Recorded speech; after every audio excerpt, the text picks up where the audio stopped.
read any religious textbooks, if you've read anything on Hinduism, Buddhism, Christianity, right, about oneness and interconnectedness,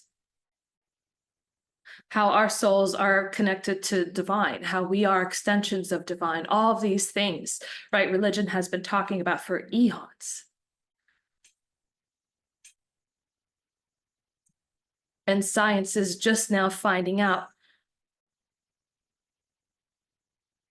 that it might actually be supported by science, that it might actually be, while theoretical, I mean, gravity is still a theory,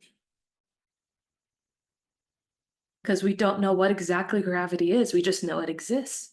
So in the same way, we know this phenomenon's happening, right? And we know it's a possibility, it hasn't been disproven. And with the work, this foundational groundwork that Guruji is doing, right, proving that consciousness, right, is that catalyst that makes things happen. It's that catalyst that creates the fortune in our lives. It's that catalyst that, determines whether we're going to have harmonious relationships, determines where we're going to be having a good experience of life or not, determines our health, determines our vitality, determines our mental peace, our clarity. All these things are byproducts of higher consciousness. They're reflections, they're emanations of consciousness. And it's like Guruji said, if you're prioritizing, right, the ingredients instead of the catalyst behind it, that actually makes the change, that actually makes things happen.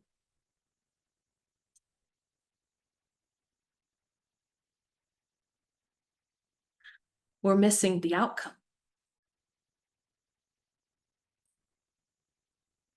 You see so many people in the personal development industry and wellness and all these different, tricks and practices and all these different things out there. And it's like, scientists, once science catches up with it, right, we start to realize that these are just fads and they don't actually have any scientific or significant science behind it. Right? People will just run with a fad because we're process oriented, because we're focusing on the wrong thing to determine outcome. And when one thing we realize isn't really working or doing much, or we need something because we want the next kick, the next adrenaline, right? We want another short-term outcome and we're not focusing on the actual long-term outcome, whether we're actually gaining anything from this. We're just entertaining ourselves and the entertainment factor makes us feel better, but the actual outcome isn't there. Not to any substantial degree. And we just keep circulating these things over and over and over again when we're missing this big flashing neon sign.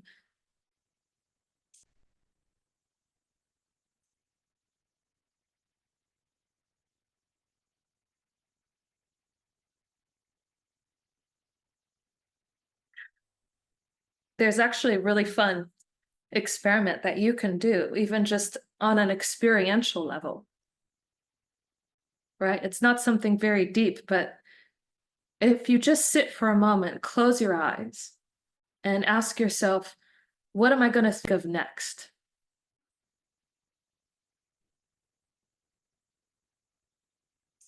And just wait for an answer. Just do it right now. Just close your eyes. What am I going to think of next?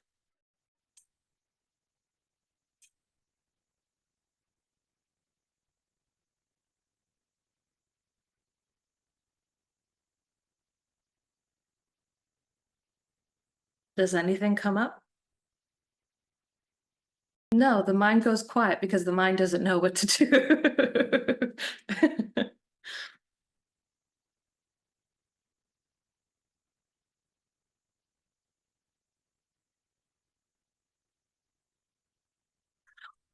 But this is the reality of someone who lives in that state of quietness and stillness all the time. That thing that you could experience for a brief moment by confusing your own mind into stillness, right? Not a permanent solution, but something that can give you a glimpse, just an idea. I mean, that's something that you can actually attain. that you can actually live in all the time is that complete stillness.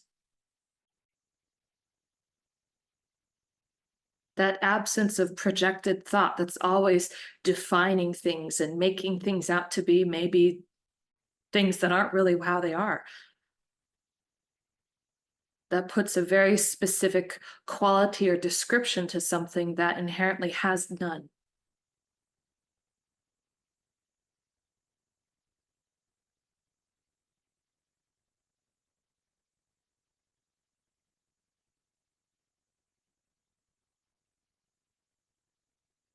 That is what I'm talking about when I talk about purity.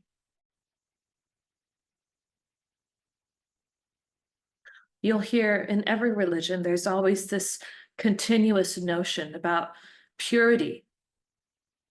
Purity is important. Purity is essential for spiritual growth. Purity is your conductivity to divine grace. The more pure you are, the greater you can grow in this environment. The greater you can grow in consciousness, the greater you can grow in fortune, the greater you can grow in nearly every aspect of your life. This comes from a place of purity.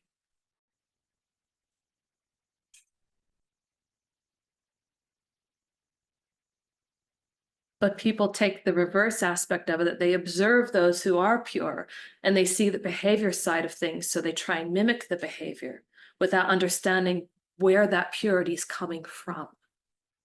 What is the source of that purity? What is purity? And we can romanticize it, we can talk about it in many different ways, but ultimately, what purity means, what purity is just simply consciousness without any mental modifications. That is purity.